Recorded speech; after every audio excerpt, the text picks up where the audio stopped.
dorime, interrimo ad appare dorime, ameno, ameno, lanciremo, dorime, ameno, o mandare imperavi, ameno, timere,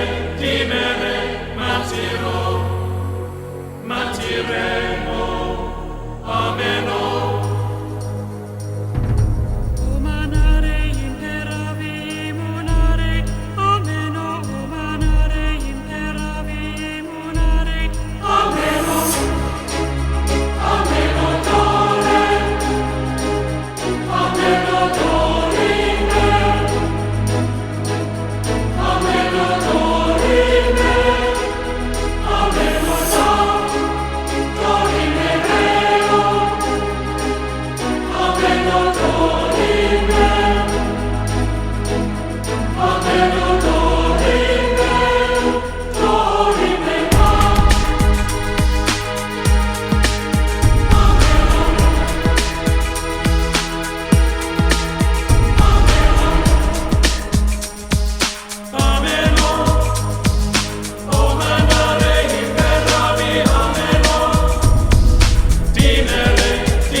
Amigos oyentes, para conocernos nosotros, sanmateanos, tenemos que conocer nuestra historia.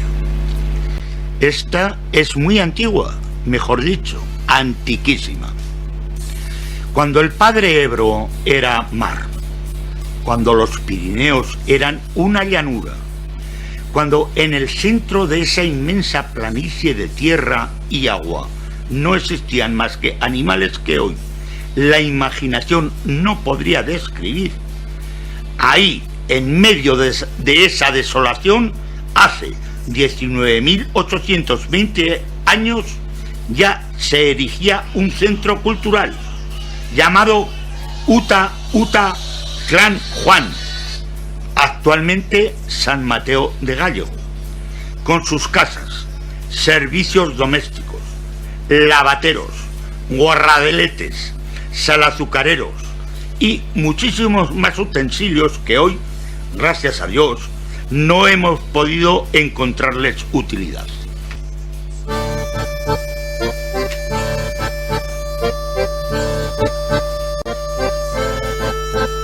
Esto es el prólogo de lo que será la historia de San Mateo bajo el punto de vista de nuestro nuevo colaborador, Ignacio Lacambra. No te lo puedes perder.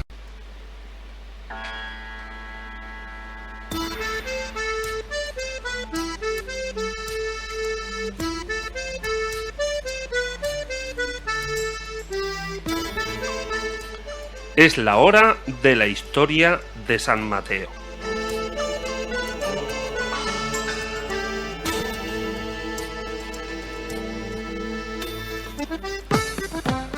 Narrada por nuestro colaborador y bajo su especial punto de vista, Ignacio Lacambra.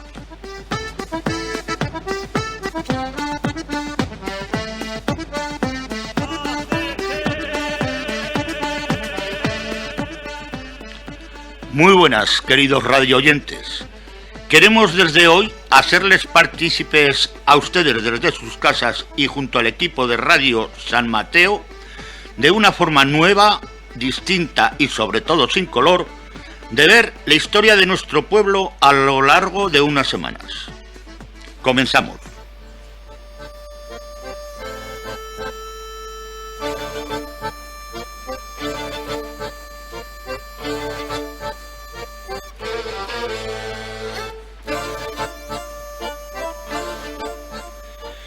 Pasaron siglos de bonanza y prosperidad, desde el 19.820 al 17.632.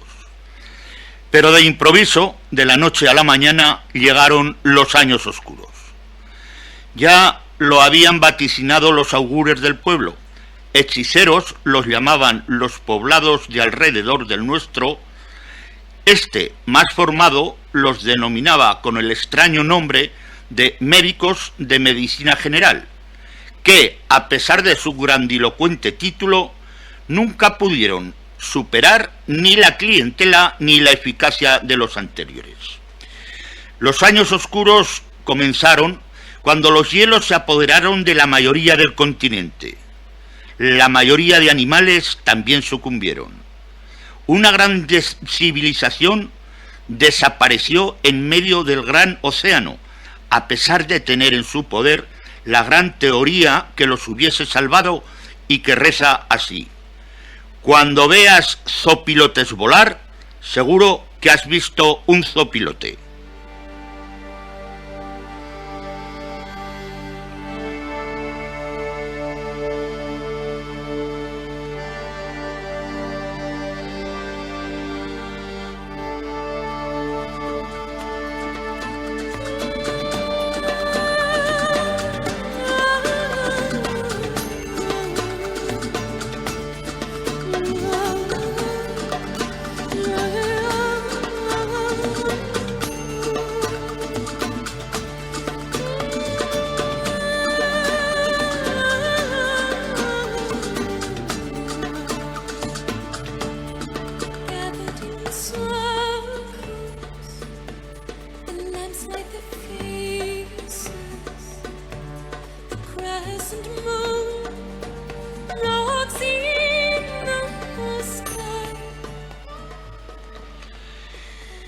Los años oscuros de Uta Clan Juan, la San Mateo actual, se debieron a que el hechicero del pueblo, que estaba ligeramente tocado, ordenó que todas las labores se realizaran de noche, acción esta que entorpeció la evolución de la civilización y propició no pocos accidentes. En los tiempos de la glaciación, los accidentes tanto laborales como domésticos fueron muy frecuentes. Esto está muy bien documentado por el doctor Mac Mayus de la Universidad de Alfocea en su famoso tratado Historia de las costumbres amatorias del lepidóptero del Kilimanjaro. Los habitantes de nuestra tierra tuvieron que aprender durante los 2000 primeros años de este largo invierno a utilizar las pieles de los animales para combatir el frío.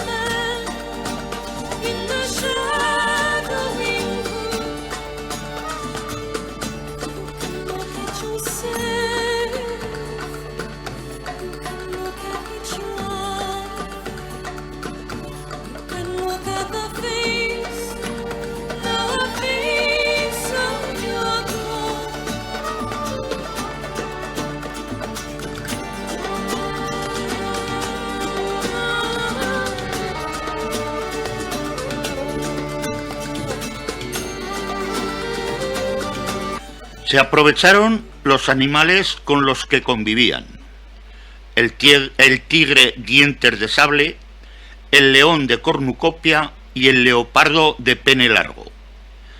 Al principio fue harto difícil y peligroso utilizar estos abrigos, pero con el tiempo y la experiencia se dieron cuenta que era mejor primero matar a los animales para ponerse las pieles que no cargar con ellos vivos.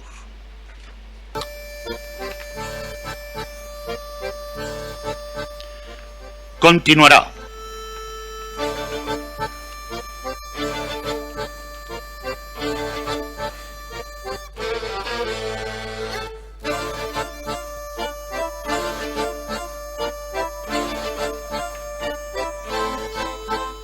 Nuestro colaborador Ignacio nos pospone para la semana que viene con otro de sus relatos históricos sobre la historia, nuestra historia sanmateana.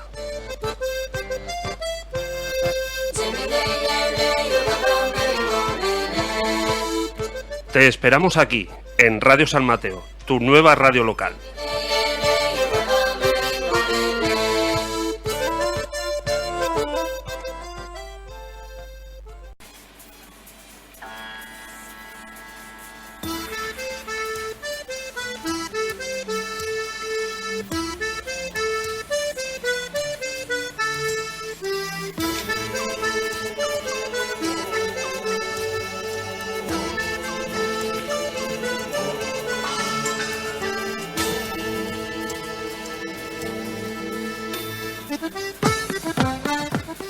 Es la hora de la historia de San Mateo.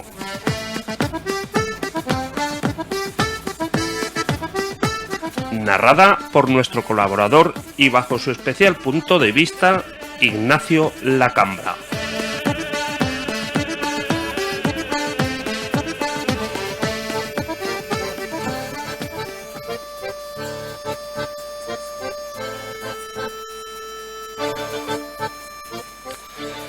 Muy buenas radioyentes. Sigamos nuestra historia. Llegaron tiempos de bonanza. En el 7000 a.C., la civilización en San Mateo alcanzó tal grado de sofisticación que fue un foco de cultura que lanzaba su luz muy lejos de nuestras fronteras. A diario se recibían embajadas de lugares ignotos que venían en busca de nuestros conocimientos, tanto científicos como arquitectónicos o pictóricos. Particularmente célebre fue la embajada enviada por el rey Argantonio de Tarsis, ciudad enclavada en el sur de la península.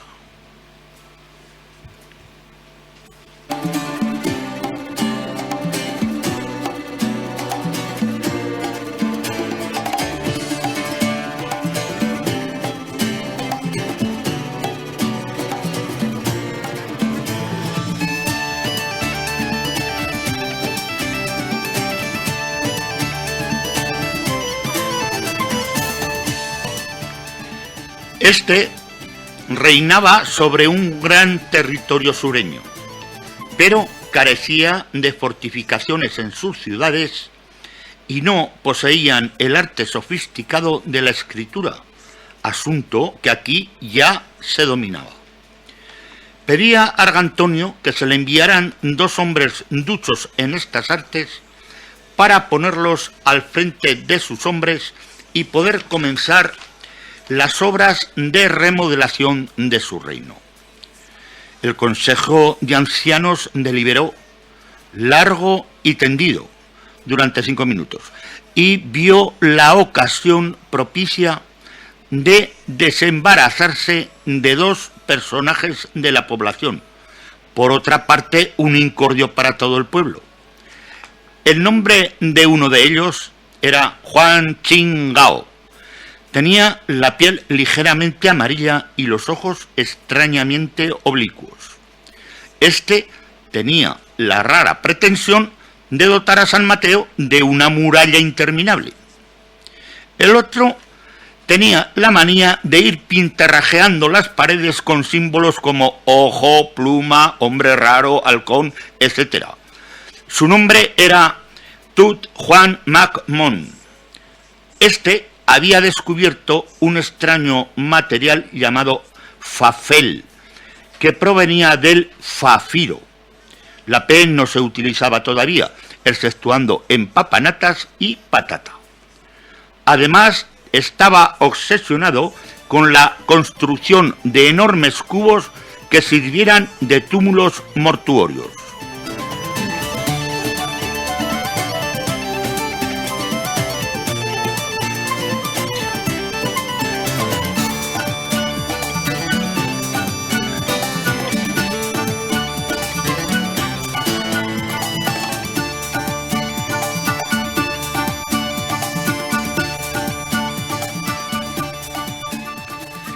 Partieron hacia el sur en barco, pero como de todos es sabido, el sentido de la orientación es nulo entre nosotros, por lo que fueron derivando hacia el este. Cuando se terminó el mar, el pintor de paredes y constructor de cubos se quedó por allí. Por su parte, Juan Qingao decidió, según él, darse un paseíto por los alrededores.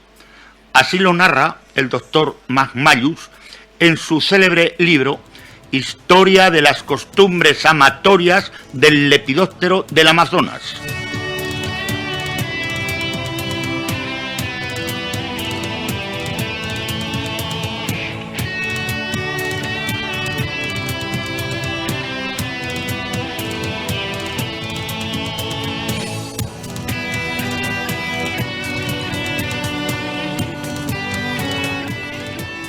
Qingao llegó lejos, a una tierra con la que los hombres tenían un extraño parecido con él, las mujeres no. Logró embaucar a un dirigente local para que le ayudara a construir una gran muralla. El resultado de todo aquello ya se sabe en qué terminó.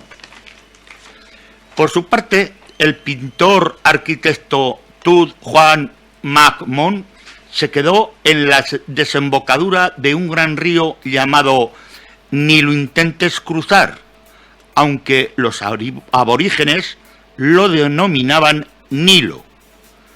Allí recibió el encargo que fue el sueño de su vida: erigir un cubo de dimensiones gigantescas que sirviera de lupanar para el dirigente máximo.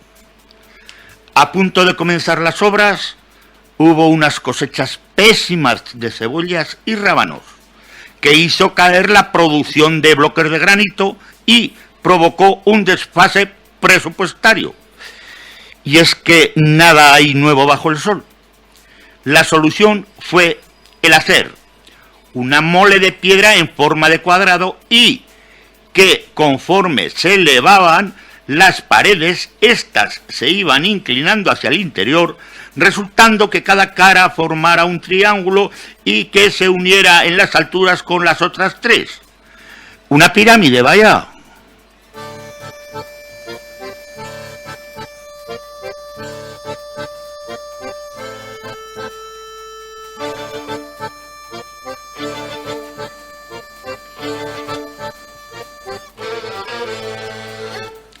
Ignacio nos pospone hasta el próximo programa.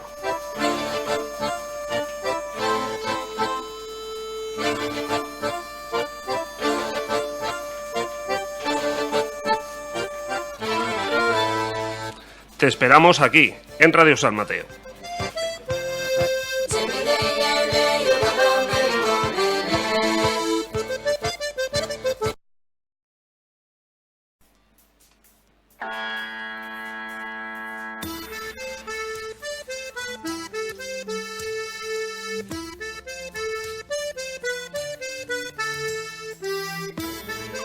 Es la hora de la historia de San Mateo.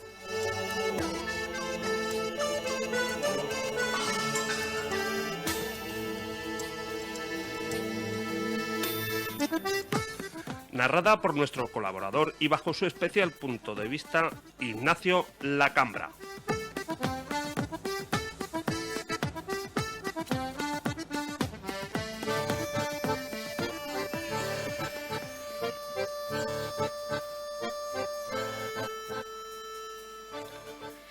Buenas, estimados radioyentes. Daremos un pequeño salto en el tiempo y en la historia de nuestro pueblo, ya que durante los 2000 años siguientes, desde que dejamos la narración anterior, no ocurrió nada digno de mención, a no ser que inventamos la rueda, el molinillo de café y los huevos fritos. Pero llegó un buen día, o mejor sería decir una buena noche, en la que un ser resplandeciente, vestido con una túnica de un blanco impoluto, y lo más extraño, provisto de unas alas que movía alternativamente, lo cual provocaba que tan pronto estuviera aquí como tan pronto allá, y se diera de mamporros contra paredes, murallas, torres y tabernas, aunque las malas lenguas decían que no, que primero entraba bien en las tabernas y que después pasaba lo que pasaba.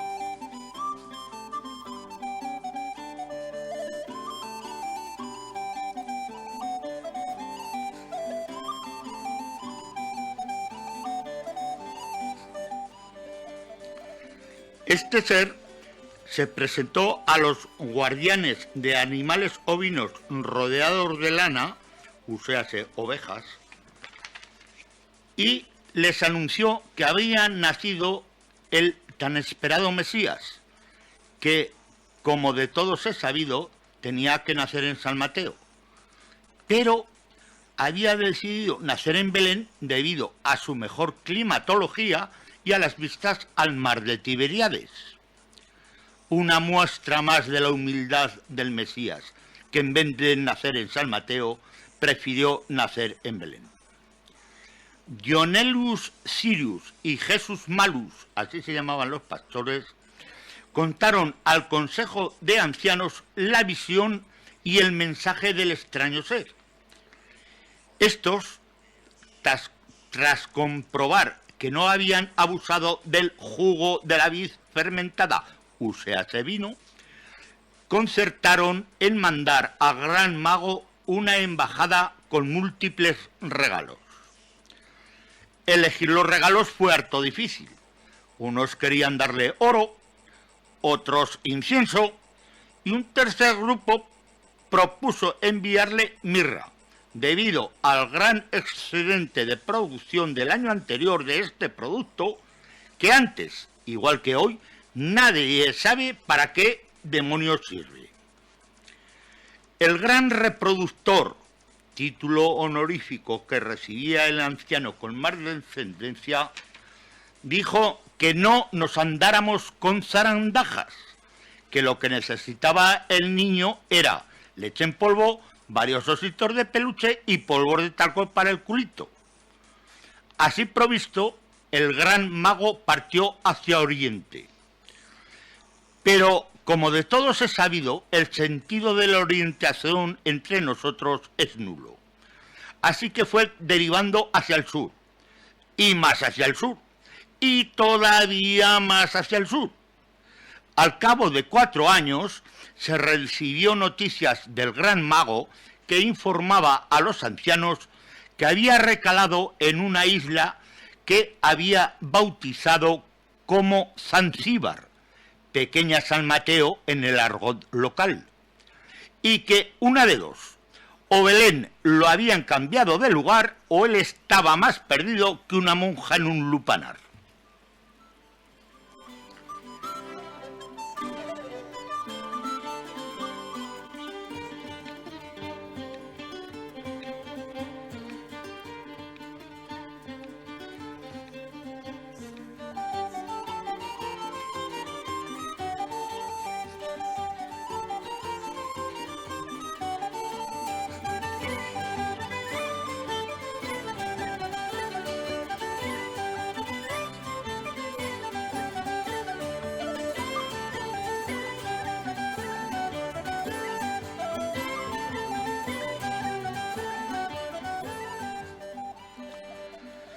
Todo esto queda muy bien registrado en el opúsculo del doctor Masmallus de la Universidad de Alfocea, que se titula así: Breve historia de las costumbres amatorias del lepidóptero antártico. Ante el fracaso de la primera embajada, se decidió enviar una segunda.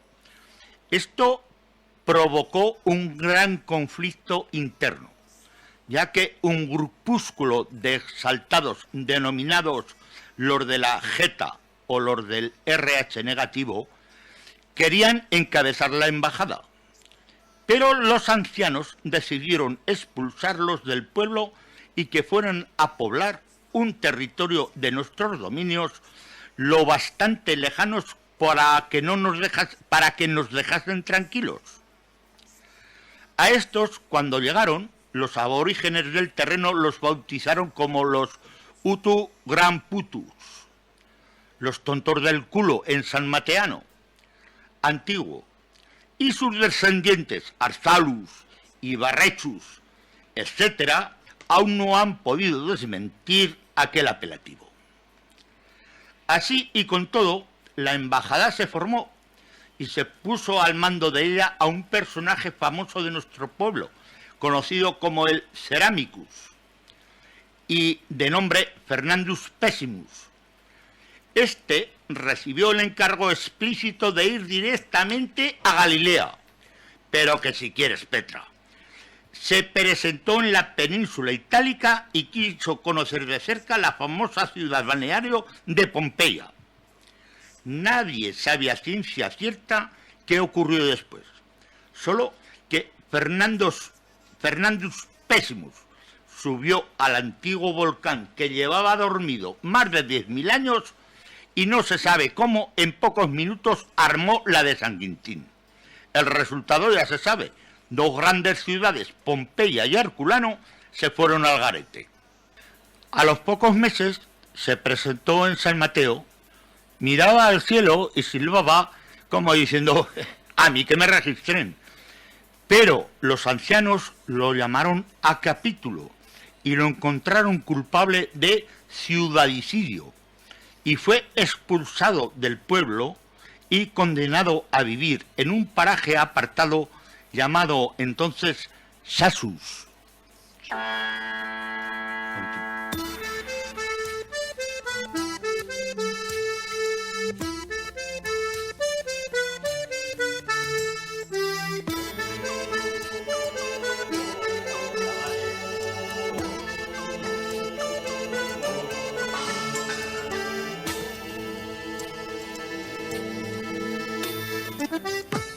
Ignacio nos pospone para la semana que viene con otro de sus relatos históricos sobre nuestra historia sanmateana. Como no podía de ser de otra manera, aquí, en Radio San Mateo.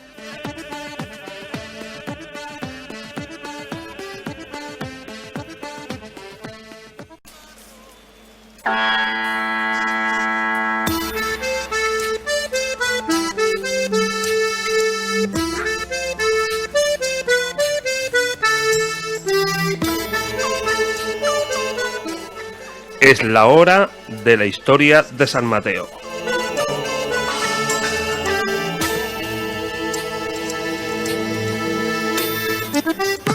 Narrada por nuestro colaborador y bajo su especial punto de vista, Ignacio Lacambra.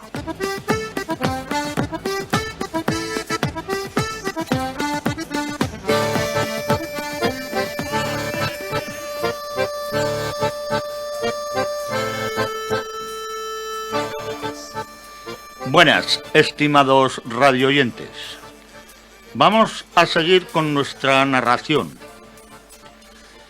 Llegaron noticias a nuestra localidad sobre que numerosos pueblos bárbaros estaban invadiendo la península. Los ancianos del pueblo se reunieron para ver cómo podían solventar el problema. Para este fin, tenían sobre la mesa 3 proyectos: la construcción de un gran parque con instalaciones deportivas, la de una universidad que impartiera sus conocimientos entre nuestra juventud. Y, por fin, la instalación de una planta depuradora que recogiera todos los residuos orgánicos o toda aquella materia que, una vez ha sido ingerida y mezclada con jugos gástricos y tras pasar por el tránsito intestinal, es expulsada con más o menos facilidad por un orificio llamado ano, úsese materia fecal.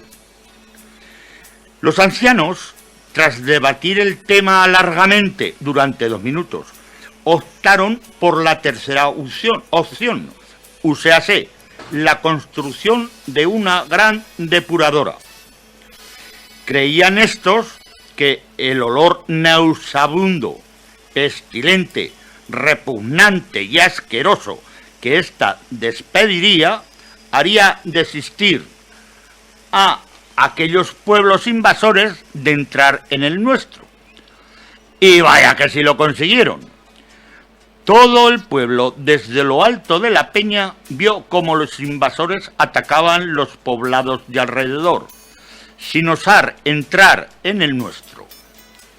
Pues si de por sí esta gente no perdía mucho tiempo en su aseo personal, detectaron desde lejos el olor peculiar que despedía San Mateo.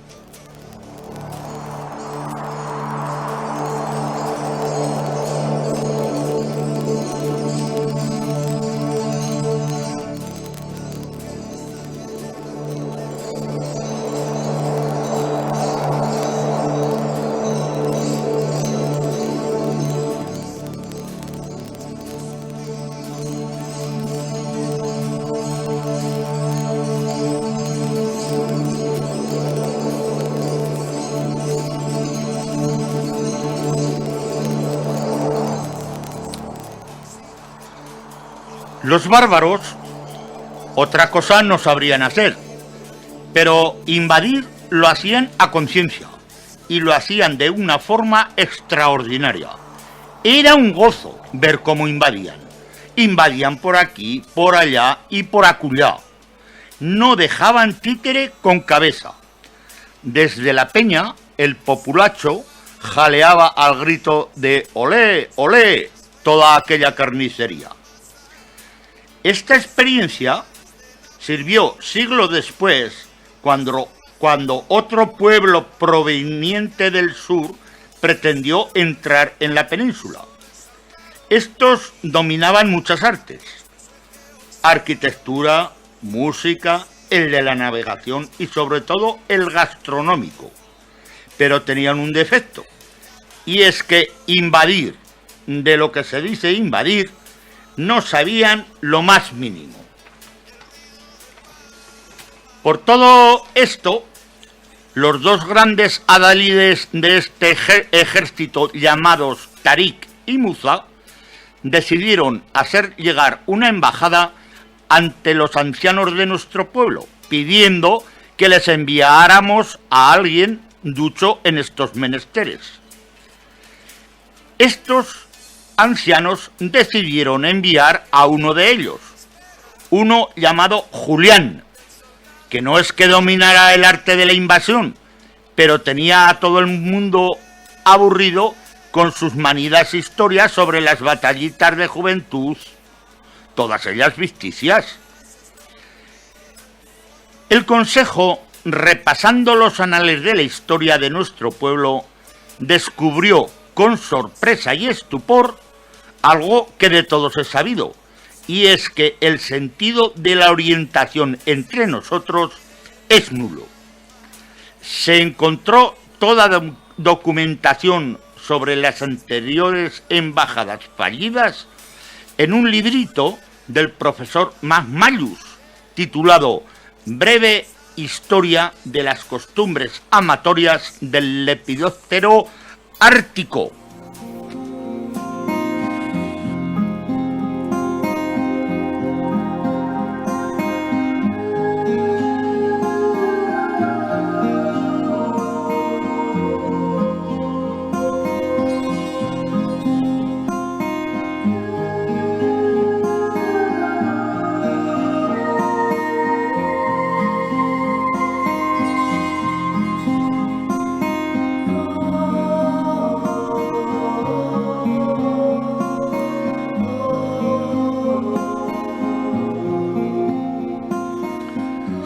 Ante este hecho imprevisto, los ancianos decidieron enviar a Julián hacia el norte, con lo cual, indefectiblemente, fue a parar al sur. Julián se presentó ante Tarik y Musa y enseguida se puso manos a la obra para enseñar a aquellas huestes inexpertas el arte de la invasión. Este se aconsejó del famoso tratado militar del profesor Masmayus titulado «Cómo invadir con 2 cojones». Al poco tiempo, aquel ejército sin experiencia se convirtió en una fuerza formidable. Invadieron con todo lujo de detalles y demostraron ser unos grandes invasores. De toda la península solamente dejaron sin invadir 2 localidades. San Mateo, por agradecimiento a Julián, al que ya habían calado, y lo enviaron a Bagdad durante 1002 días y 1001 noche, para que lograra dormir al califa, que padecía de insomnio. La segunda ciudad que respetaron fue una situada en Asturias, llamada Arenas de Cabrales. Esto fue posible por la intermediación de los ancianos de San Mateo, debido a los lazos, tanto económicos como de amistad, que unían a ambas localidades. También parece ser que el hedor que seguía desprendiendo la depuradora en San Mateo y la elaboración de un famoso queso en Arenas de Cabrales, que también tenía un olor peculiar, tuvo bastante que ver en que las huestes sarracenas nos dejaran en paz.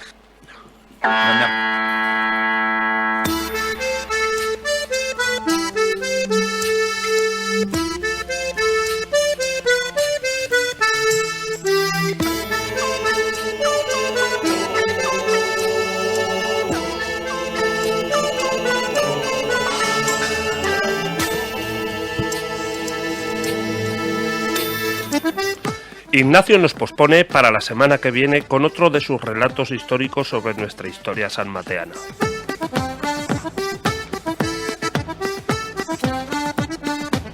Aquí, en Radio San Mateo.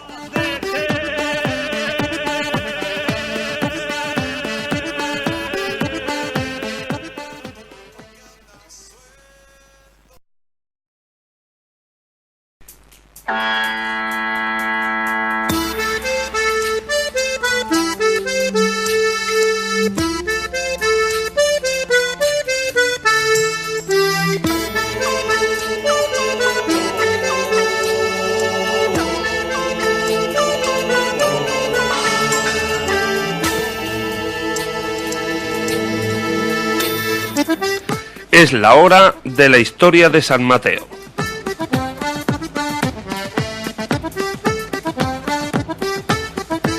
Narrada por nuestro colaborador y bajo su especial punto de vista, Ignacio Lacambra.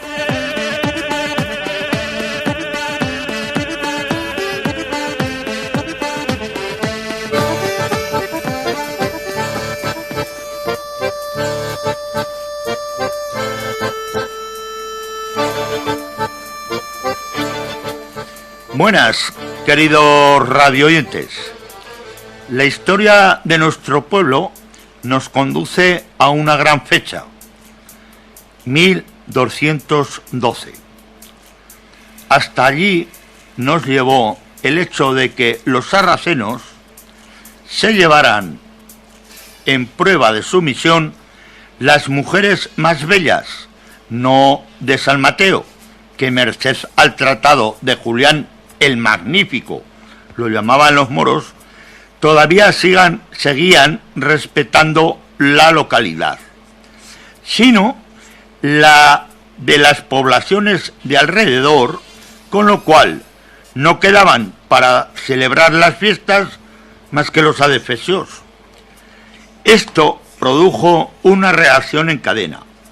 Esta vez no fueron los ancianos de la localidad, fueron los jóvenes, que se levantaron ante el tratado ignominioso que permitía llevarse a las doncellas más insignes de la población. Bueno, si no eran las más insignes, por lo menos eran las más...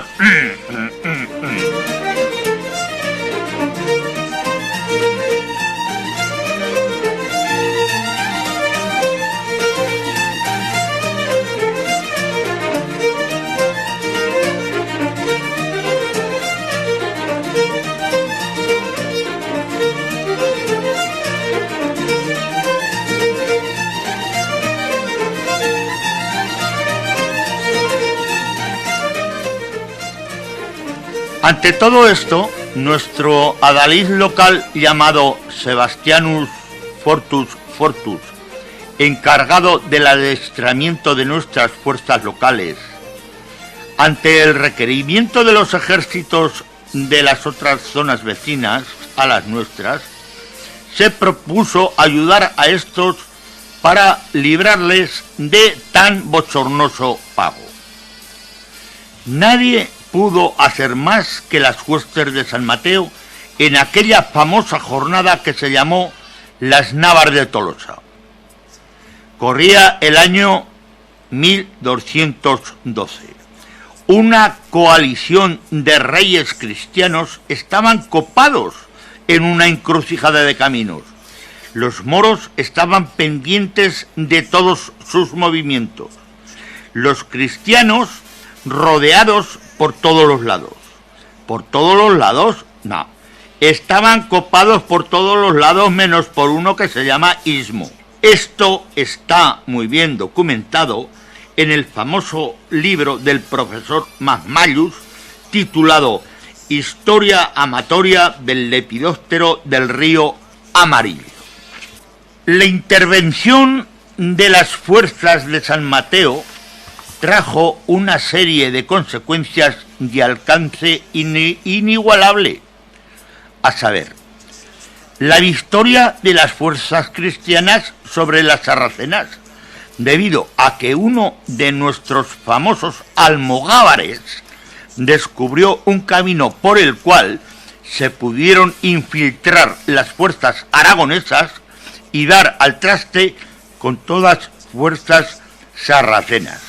Estos almogávares de San Mateo llevaban unas gorras de visera y de ahí viene el famoso privilegio, hoy en desuso, del gorrus viserus non es, que permite a cualquier sanmateano permanecer con su gorra de visera delante del rey, mientras los demás tienen que permanecer al descubierto. Ayudó mucho también a ganar aquella famosa batalla de las Navas de Tolosa un insigne prohombre de nuestro pueblo llamado Carlos Laoz. Investigaba con plantas, minerales, etc. Todo esto con la finalidad de aliviar los males ajenos. También empezó a investigar con ratones, pero lo dejó y se dedicó a hacerlo con abogados y políticos porque a los ratones les llegaba a coger cariño.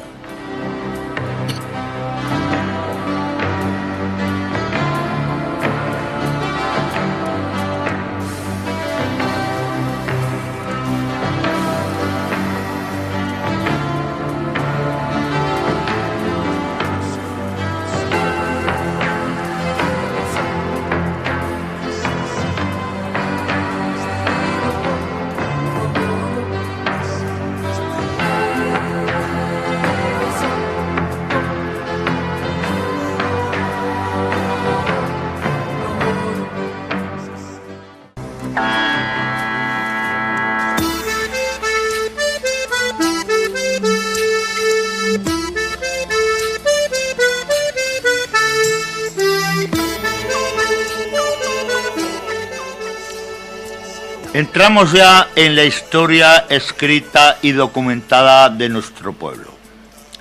Con lo cual, hoy vamos a terminar con nuestras vicisitudes particulares del pueblo que hemos hecho un recorrido desde los albores de la civilización hasta la historia documentada de nuestra localidad.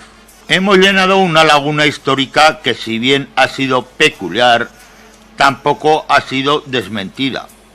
En esto tenemos que dar las gracias a la autoridad del profesor Masmayus, de la Universidad de Alfocea, que con sus famosos tratados sobre las costumbres amatorias de lepidópteros no ha dejado nada en claro, pero tampoco lo ha desmentido. Con todo esto, me alegro de haber dejado en claro una página de nuestra historia, que no era conocida, y dar paso a quien quiera rebatir o refutar cualesquiera de las opiniones anteriormente expuestas.